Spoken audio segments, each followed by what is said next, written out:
오늘 2차 시에서는 뭐냐면 이 법도 완전하지가 않은 거예요. 그래서 법이 완전하지 않은 것을 현실적으로 인정하고 있는 거예요, 저희도. 그래서 법 안에서 야 이거 규정 때문에 이거 안 돼. 막 이렇게 하다 보면 뭐 이야기들이 많잖아요. 그래서 그 부분에 대해서는 돌아갈 수 있는 방법이 뭐가 뭐냐. 그게 오늘 이제 설명해드리고자 하는 특별 예외, 특례라는 겁니다. 놀이터처럼 그 돌에 박스를 하나 만들어줄 테니 이거 불법이긴 한데 그 안에서는 불장난도 하고 놀이터에서는 그 안에서는 이것저것 레고도 만들어보고 하라는 그 얘기가 규제 샌드박스라는 제도예요. 그럼 국무조정실에서 이 부분을 이제 하게 되는 거예요.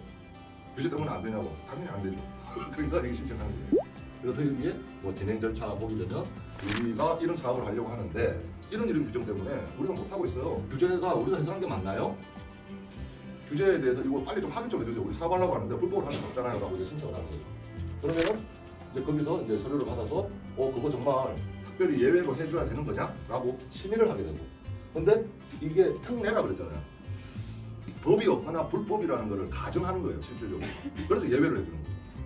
그런데 이 법이 아직 완료가 되지 않은 상황에서 우리 같은 민간 사업자들이 그 특례를 받아가 사업을 했는데 그게 뭐 보통 한 2년 정도씩 주더라고요. 그리고 사안에 따라 약간씩 길기도 하고 짧기도 한데 또 연장도 돼요.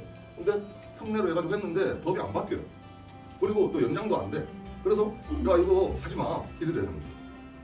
그러면은 민간 사업자들이 누가 특례 받았다고 이거 다 하겠습니까? 그러니까 정부에서는 사업비를 지원해 주는 거예요. 그래서 그런 부분들이 지금 이런 부분에서 신청 상담하고 사전 컨설팅을 다 합니다. 겁먹지 말고 일단 정리해보세요. 정리를 해서 이쪽에 컨택 하면 얘기해줘요. 그럼 그 사람들이 요거는 이렇게 조금 보강을 해주고 요거는 조금 이상한데 좀 요거는 빼는 게 좋을 것 같고 그렇게 얘기를 해줘요. 돈 안 들어갑니다. 이제 어레인지에서 첨삭된 그 신청서를 정식으로 통지를 하게 되죠. 국토부나 금융. 그러면은 이제 거기서 심의를 하게 됩니다. 그럼 여기서도 내용을 리바이즈하고 요건 좀 이상한데 요거 좀 추가해 주세요. 그럼 이제 실제 진행을 이제 하게 되는 그런 상황입니다. 그리고 실제로 저희가 요 SDB에서 재작년에 신청을 했다가 이제 나온 결과에 대해서 설명을 좀 드리려고 합니다. 우리가 그 주민등록번호처럼 바뀌지 않는 차량에 대해서 번호가 있어요.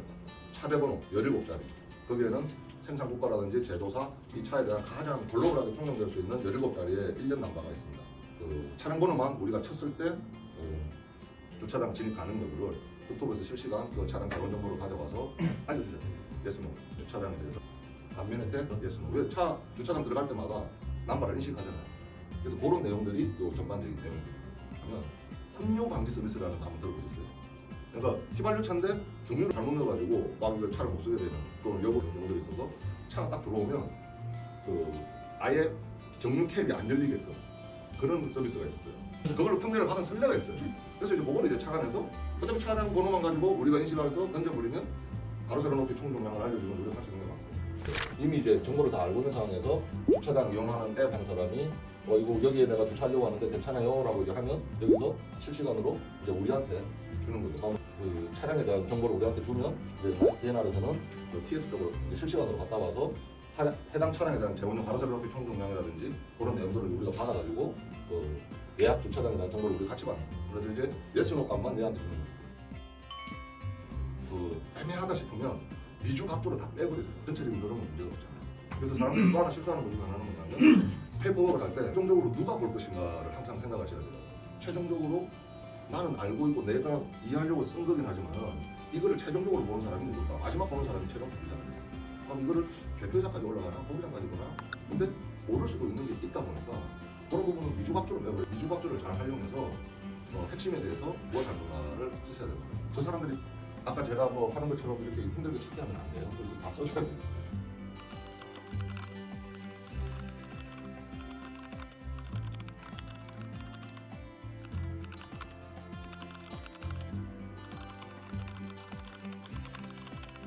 그래서 이런 식으로 해서 이제 기타 그쪽에서 요구한 자료들에 대해서 이제 첨부해서 내게 되는 그런 상황이 되는 거예요. 마지막 중요한 내용이 있는 겁니다.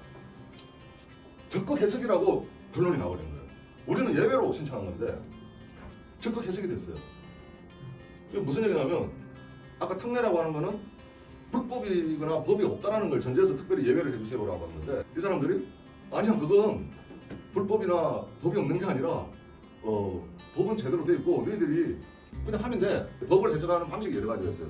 축소 해석이 있고 그 적극 해석이 있고 뭐 확대 해석이 있고 DNR 너희들이 신청한 아까 차량 등록 번호와 관련된 요 서비스는 적극적으로 해석했을 때 합법이야 라고 이제 해석을 한 거예요.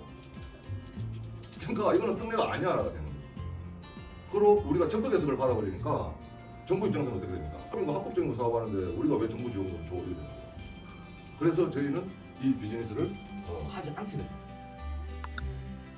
중견기업은 샌드박스를 해도 지원금을 받을 수가 없어요. 그리고 더 이제 빽다리 얘기를 말씀드리면 지금 적극 해석이 나왔잖아요. 그러면 그 관계 공공기관은 요거에 따라서 우리를 위해서 전산을 개발한다가 이걸 적극적으로 지원을 해줘야 되는데 또 그렇지도 않더라고요. 실무로 들어가 보면 그것도 이제 이거를 통해서 받아서 이제 한국교통안전공단에서 이제 우리가 번호판을 주면 거기에 대한 정보를 주게끔 전산 개발을 해야 되잖아요. 근데 그 내부 자체 교통안전 자체 내부에서도 아무리 이게 적극 해석에 그걸 받았지만 우리 내부적으로 이런 사례가 없다. 그래서 이거 그 내부적으로 의사 결정을 하는데 엄청난 시간이 오래 걸렸어요. 이거 하는데 1년이 넘게 걸렸을 거예요. 근데 그 안에 어떤 뭐 수없이 많은 그 백업할 수 있는 뭐 자료라든지 어떤 문서를 되게 많이 만들어냈었죠. 그래서 이게 그렇게 뭐 쉽거나 수월하게 진행되는 건 아니에요. 그리고 또 이 관계 각각 담당자들, 실무자들도 여기 이제 각각 여러 분야의 법적인 제약 요소들을 확인하는 거잖아요. 그렇기 때문에 이 담당자들도 모르는 경우가 많아요. 그런 경우에 이제 우리가 또 법을 찾아서 찾아주고 여기에 대해서 검토해 달라 이렇게 요청하는 경우가 되게 많기 때문에 법무장이 말씀하셨듯이 뭐 법령이라든지 연구 찾는 그런 프로세스라든지 노하우를 아는 것도 이런 사업을 진행하기 위해서 되게 중요한 요소입니다. 그래서 여기 특례 받은 거 있잖아요. 그걸 조금만 변형해서 하면 받기 쉬워요. 이미 특례가 있는 거는 애들 빨리 검토가 되고 빨리 해주기 때문에 한 번 사례가 있는 걸 보고 차라리 우리 역으로 사례가 있는 걸 보고 아 이거 우리 좀 적용하면 좋겠다라는 걸 잡아서 그거에 준해서 특례를 신청하면 좀 더 수월하죠.